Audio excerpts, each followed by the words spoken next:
Imported हुकूमत की अवाम और कारोबार दुश्मन बजट को नहीं मानते। चेयरमैन पीटीआई इमरान खान ने वफाकी बजट को मुस्तरद कर दिया। अपने ट्वीट में कहा कि बजट अफराते ज़र इक़्तिसादी तरक्की के गैर हकीकी मफरूज़ों पर मबनी है। हसास कीमतों का इंडेक्स आज 24% तक जा पहुंचा है।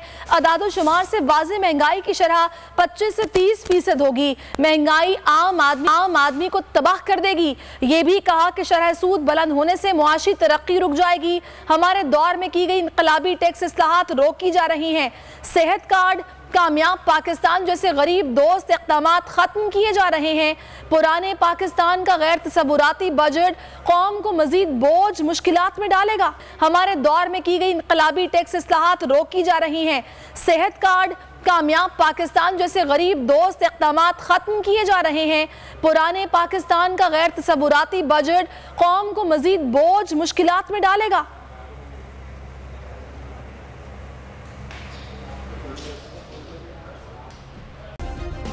सब्सक्राइब करें और बेल दबाएं ताकि कोई खबर रह न जाए।